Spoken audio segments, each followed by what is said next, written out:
Olá pessoal, sejam novamente bem-vindos ao TVC Channel News. O vídeo de hoje é sobre um tema relativamente polêmico. Nós vamos falar sobre diferença de gênero na inteligência. Mas como vocês mesmos vão ver, quando se trata esse assunto à luz de evidências científicas, o clima da discussão fica menos acalorado, né? Porque quando você vem com essa filosofia de abordar esse tema com base em estudos, você aprende a respeitar, a identificar e a valorizar estudos contraditórios. Então você não vem com aquela visão ideológica de trazer a verdade. Então é isso, esse estudo que eu vou apresentar para vocês aqui hoje está muito longe de ser a verdade definitiva sobre a diferença de gênero na inteligência. Ele é só mais um trabalho dentre tantos outros, mas que merece ser valorizado. Quem é psicólogo ou está familiarizado com a área, com certeza já ouviu falar no VISC, o famoso instrumento psicológico, aquele que é mais utilizado no mundo inteiro para avaliar a inteligência de crianças e adolescentes. A mais nova versão desse instrumento é o VISC-4, né, que já existe inclusive no Brasil, padronizado, validado e uma série de coisas. Então esse trabalho que eu vou colocar aqui embaixo na descrição do vídeo, a referência completa dele, caso você tenha interesse em conferir e tal, a informação com mais detalhes, ele se focou em investigar a diferença de gênero no desempenho do VISC-4, que é um teste de inteligência. Mas ele começa com uma crítica, né? Uma crítica às padronizações internacionais, dizendo que em todas elas os autores eles pecam por não incluir dados referentes à diferença de gênero no desempenho dos subtestes do VISC-4, e que essa ausência de informações pode levar à concepção equivocada de que não existem diferenças. Só que a ausência de evidência não implica em evidência de ausência. E foi justamente essa a razão pela qual esse grupo de pesquisadores resolveu avaliar de fato a diferença, se existe ou não diferença no desempenho de homens e mulheres, né, meninos e meninas, na avaliação desse teste. Então eles fizeram isso com uma população de sujeitos italianos, porque o grupo é italiano. Ou seja, então eles buscaram verificar se existia diferença de gênero tanto no fator geral de inteligência quanto nos 4 índices do VISC-4, né? Que é a compreensão verbal, a organização perceptual, a memória operacional e a velocidade de processamento. Os resultados que eles chegaram, né, foi que sim, que existem algumas diferenças de gênero e outras semelhanças. Quanto às diferenças, eles viram que o score médio do grupo do sexo masculino é superior ao sexo feminino no índice de compreensão verbal, enquanto que o sexo feminino manifestou um desempenho superior ao sexo masculino no índice velocidade de processamento. Lembrando sempre que aqui nós estamos falando de uma diferença, de um dado de média de população. Ou seja, não dá para aplicar pura e simplesmente isso a indivíduos. Então você não pode olhar um menino na rua e dizer que aquele menino ele tem uma compreensão verbal maior do que as mulheres. E não pode olhar para uma menina na rua e dizer que aquela menina tem uma velocidade de processamento maior do que os homens. Certo? Você precisa avaliar os indivíduos para chegar em resultados específicos deles.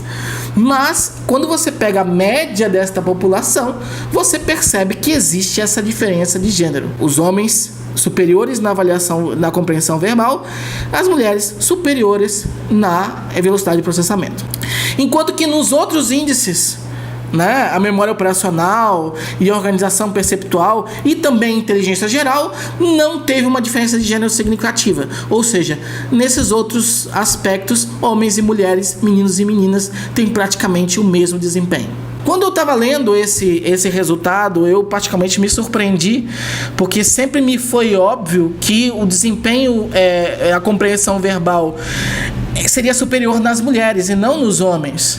Mas vi que não. Na verdade, no artigo, os autores dedicam uma boa parte da discussão do artigo justamente para falar sobre isso. Eles apresentam uma série de evidências contraditórias entre si, mostrando que existem estudos apontando uma superioridade masculina na compreensão verbal, assim como esse, e outros mostrando que tem uma superioridade feminina. Inclusive, eles citam uma meta-análise que discute que, apesar de haver uma leve superioridade feminina nesse aspecto, ela é pequena e poderia ser desprezada até, demonstrando que não haveria a princípio uma diferença de gênero na compreensão verbal. Ou seja, é muito interessante porque você tem realmente evidências das três coisas. Ou seja, homens são melhores em compreensão verbal, como esse artigo aqui reforça, mulheres são melhores em compreensão verbal, como outros artigos reforçam, e que não tem diferença na compreensão verbal, como essa meta-análise concluiu. Certo?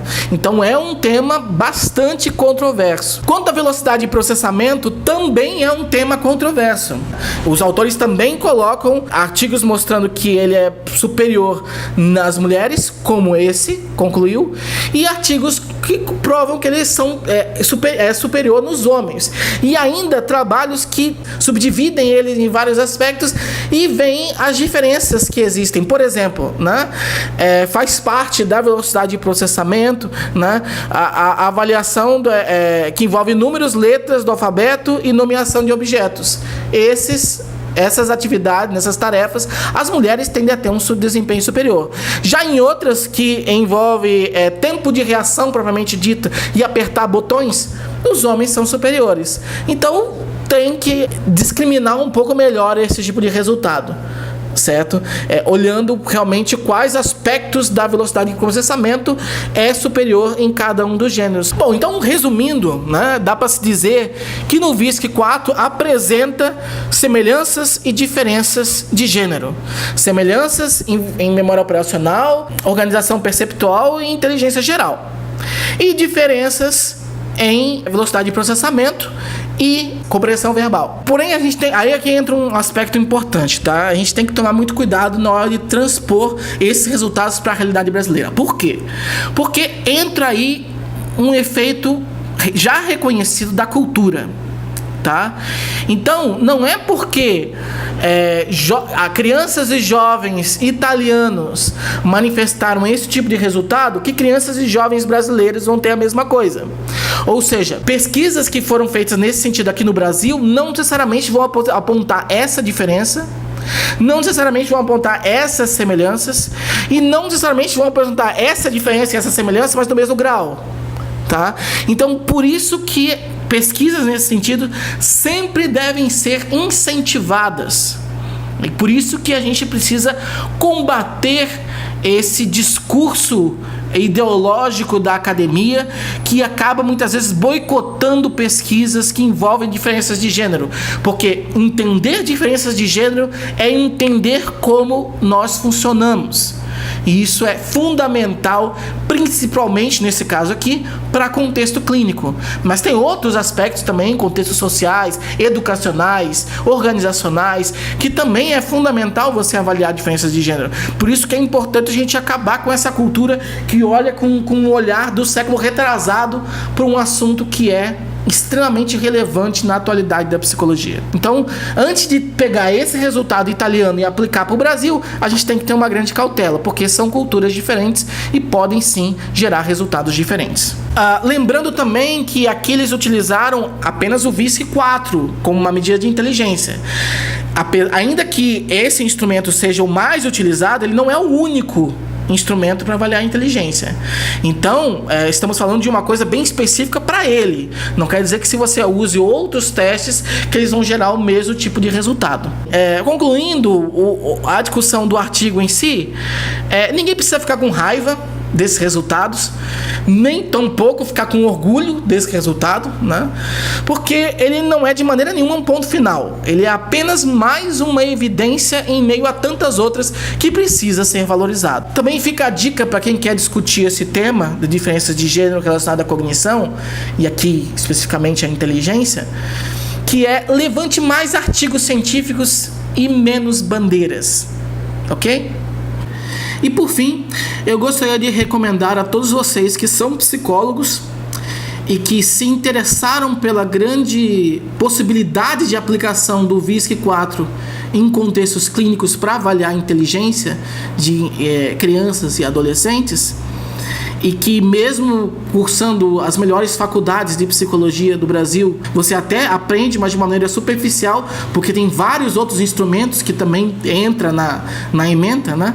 Então, se você quer fazer um curso específico sobre o VISC-4, eu vou recomendar para você o curso do Instituto Lumina, coordenado, né, pelo Leandro Malloy Diniz, que foi, durante 2 gestões consecutivas, presidente da Sociedade Brasileira de Neuropsicologia e autor de um dos principais livros-texto de neuropsicologia aqui no Brasil, que é o Neuropsicologia, Teoria e Prática.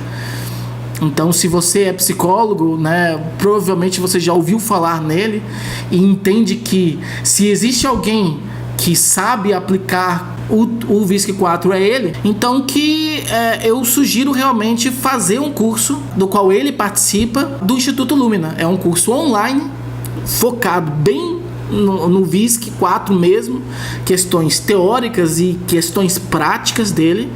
É muito bem feito o aspecto audiovisual e tal, as gravações, é tudo muito profissional. E existe a possibilidade de fazer apenas a versão online, e existe também o semipresencial, ou seja, você faz o online e também tem a possibilidade de interagir, né, com eles em loco, né, fazer reuniões, no caso, né, aqui em Belo Horizonte, com o professor Leandro Malloy Diniz presente. Ok? Então, eu vou realmente recomendar este curso do Instituto Lumina. Todos os links para ele estão aqui disponíveis na descrição do vídeo, logo abaixo da referência do artigo que eu trouxe aqui. E você pode conferir como funciona, como se inscrever e uma série de coisas, e ver o que é melhor para você, se é apenas a versão online ou a versão online com o presencial também. Okay? Realmente vai ser uma experiência extremamente enriquecedora, um investimento de fato na sua própria atuação clínica. Ok? Lembrando que, por ser um curso sobre um instrumento que é de domínio exclusivo de psicólogo, até por uma força de lei, somente psicólogos podem realizá-lo. Ou seja, porque na hora da inscrição vocês vão ver que é preciso comprovar e mandar, né, o seu CRP. Tá? Então, se você é psicólogo, clínico, ou psicólogo com uma especialização em neuropsicologia, alguma coisa assim, tem interesse pelo VISC-4, se inscreva e participe deste curso, tá? Porque vale realmente muito a pena. Eu vou colocar aqui na descrição também o link para a página do Instituto Lumina no Facebook, para vocês verem outras publicações deles e tal. E era isso. Então eu agradeço a atenção de vocês até aqui e até o próximo vídeo no TVC Channel News. Valeu!